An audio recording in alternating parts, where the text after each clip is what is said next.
Skill development വിദ്യാഭ്യാസ മേഖലയിൽ ദക്ഷിണേന്ത്യയിലെ മികച്ച സ്ഥാപനമായ ആദി ഗ്രൂപ്പ് ഓഫ് ഇൻസ്റ്റിറ്റ്യൂഷൻസ് പുതിയ ബാച്ച് വിദ്യാർത്ഥികളെ വരവേൽക്കാൻ ആവേശമെന്ന പേരിൽ ഫ്രഷേഴ്സ് ഡേ സംഘടിപ്പിച്ചു. ഓരോ വർഷവും 10,000-ലേറെ വിദ്യാർത്ഥികളാണ് ആദി ഗ്രൂപ്പ് ഓഫ് ഇൻസ്റ്റിറ്റ്യൂഷൻസിന്റെ കേരളത്തിലെ ശാഖകളിൽ നിന്ന് സ്കിൽ ഡെവലപ്മെന്റ് കോഴ്സുകൾ പൂർത്തിയാക്കി വിദേശത്തും ജോലിയിൽ പ്രവേശിക്കുന്നത്. ഫ്രഷേഴ്സ് ദിനത്തിൽ ആദി ഗ്രൂപ്പ് ഓഫ് ഇൻസ്റ്റിറ്റ്യൂഷൻസിന്റെ പുതിയ സംരംഭമായ കേരള റോബോട്ടിക് അക്കാദമിയുടെ ലോഗോ പ്രകാശനവും നടന്നു.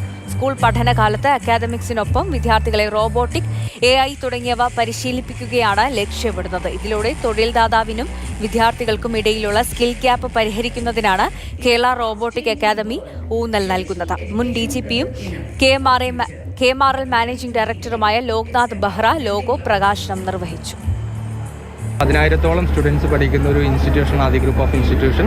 ഞങ്ങൾ ജോബ് ഓറിയൻറ്റഡ് കോഴ്സുകൾ, പല വിധത്തിലുള്ള സ്കിൽ ബേസ്ഡ് ആയിട്ടുള്ള ജോബ് ഓറിയൻറ്റഡ് കോഴ്സുകളാണ് നമ്മളിവിടെ പ്രൊവൈഡ് ചെയ്യുന്നത്. ലൈക്ക് ലോജിസ്റ്റിക്സ്, അതുപോലെ hospital administration, oil and gas, QA/QC പോലുള്ള കോഴ്സുകളാണ് പ്രൊവൈഡ് ചെയ്യുന്നത്. ഈ റോബോട്ടിക്സ് അക്കാഡമിയുടെ ഒരു ഉദ്ദേശം എന്ന് പറഞ്ഞാൽ നമുക്കറിയാം, ഞങ്ങൾക്കിവിടെ കൂടുതൽ സ്റ്റുഡൻസ് പഠിക്കുന്നത് +2 അതല്ലെങ്കിൽ ഡിഗ്രി കഴിഞ്ഞിട്ടുള്ള സ്റ്റുഡൻസ് ആണ്.